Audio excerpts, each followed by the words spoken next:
Hi, I'm Ryan Breen, and welcome back to Breen Basketball. So today I'm going to be talking about the Nuggets Timberwolves Game 6.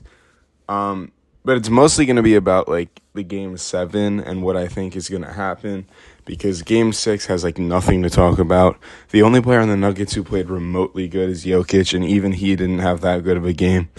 He had, 22 and 9 in 3 quarters. The Timberwolves won by 45 points. Which is ridiculous. I honestly thought the Nuggets would close it out, but the Timberwolves came out not right from the gate because the Nuggets were up 9-2, but then they went on a 20-0 run, and it just looked like they wanted it more. So, yeah.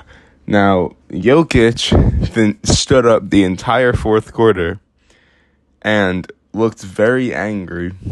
It was the most emotion I've ever seen Jokic show, besides when he was drunk at that parade. So we will now have an angry Jokic going up against Anthony Edwards in the Game 7. It should be absolutely incredible. Jokic, I think, obviously he cares about basketball, but in the past few playoffs, he's never had a series that went to a Game 7. He hasn't had one since 2020. So he really... this is going to be a test. But in those previous Game 7s, he's been incredible. Absolutely phenomenal in those Game 7s. I'm trying to think, because he's been in 4 Game 7s. It was Portland in 2019, 2 in the bubble, and then 1 since then. There wasn't any last year, but I know he won his last one. And he averages 3 blocks per game in Game 7s, but... all I'm saying is this reminds me of, Murray Sakabara in Kuriko's Basketball, the anime. This is really niche, but he, basically didn't care about basketball and claimed he hated it, except he actually loved it. And when he finally goes against a worthy opponent, you, see, he gets destroyed. And you see him, actually care. So this Game 7 is going to be Jokic actually caring. And I expect him to score... 35, 15, 12 on, insane efficiency. But the Jokic is not the problem. They did not lose this game because Nikola Jokic didn't play up to standard. They didn't win this game because everyone else around Jokic weren't even clamped. They took themselves out of the game.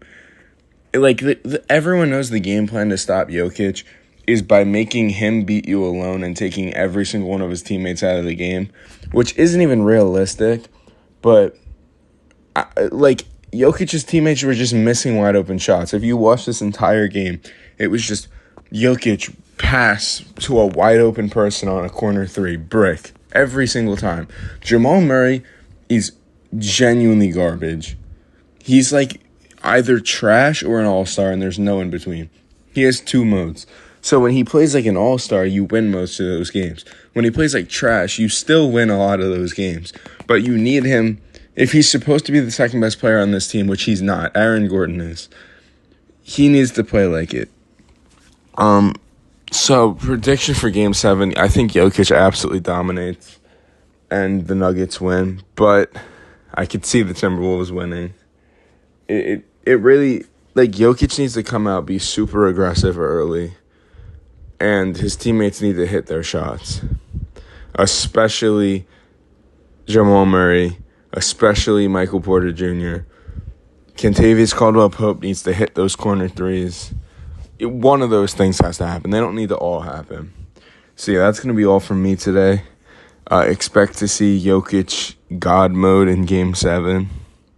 And, yeah, bye.